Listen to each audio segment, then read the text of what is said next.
This site here, where the monument is the site of the original Campbell Baptist Church, and we believe it's constituted sometime in 1829, probably, because there is a record that it joined the Yellow River Baptist Association in 1829.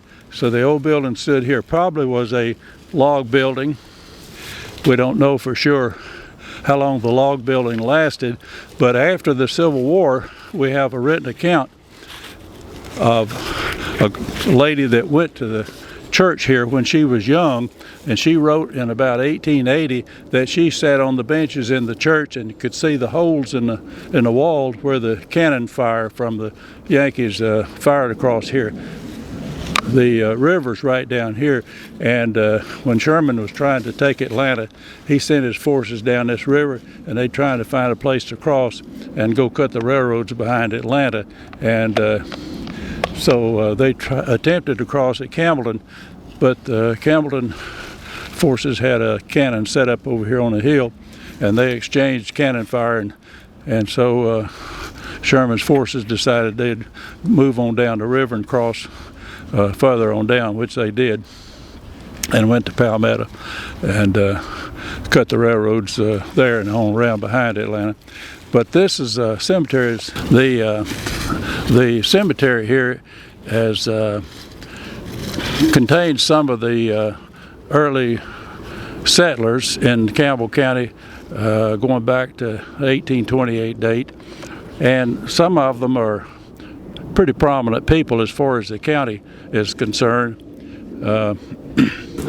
Ballard here was down behind this grave here, was a lawyer here in town, and the Woodall grave behind you there, over here was, he was a clerk in the court,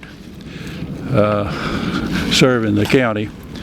And then this grave here is William Austell. There's two Austell brothers came here,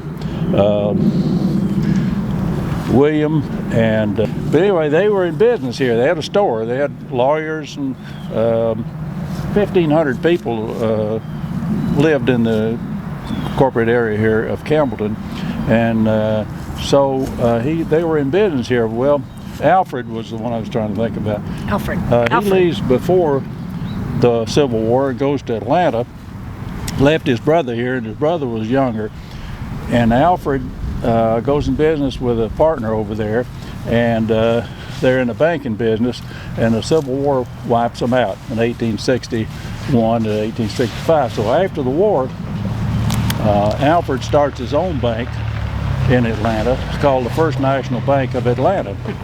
And he became quite wealthy, and you all probably heard of First National Bank of Atlanta. And he was owned a lot of stock in the railroads and whatever. So he was able to get a junction over here named for himself, Austell, Georgia, which is the town of Austell.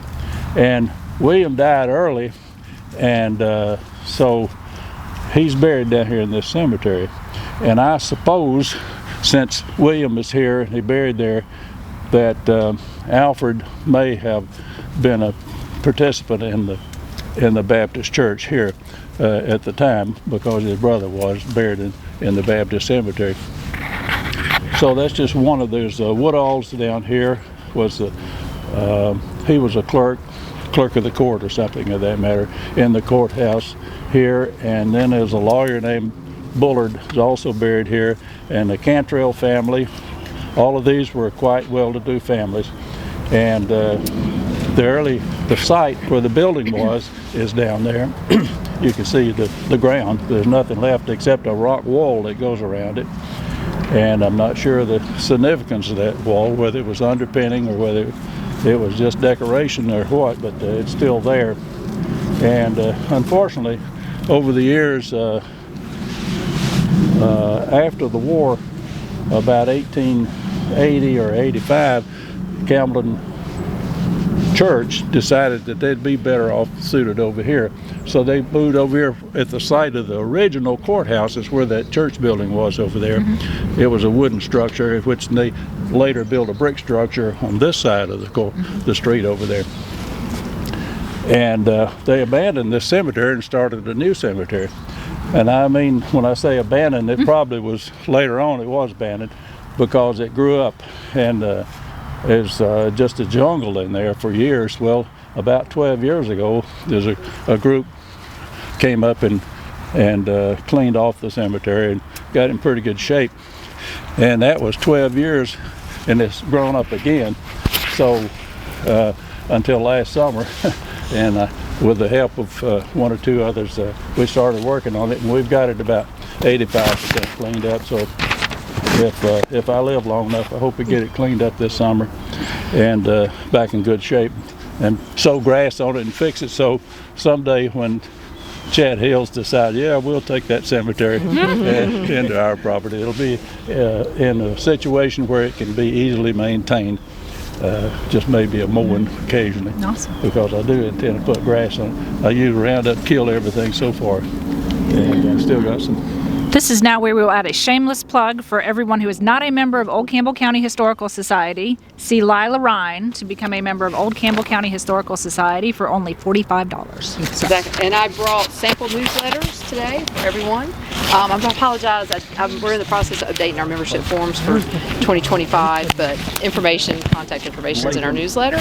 And Stacy has our newest publication. I want to promote True Crime. So if anyone would be interested, it's all the factual newspaper excerpts from crimes in Old Campbell County. As Roger mentioned, this was the county seat, and it's hard to imagine now, as the terrain and everything is, this was a city. This was a gridded city, and there were homes, just like in Fairburn.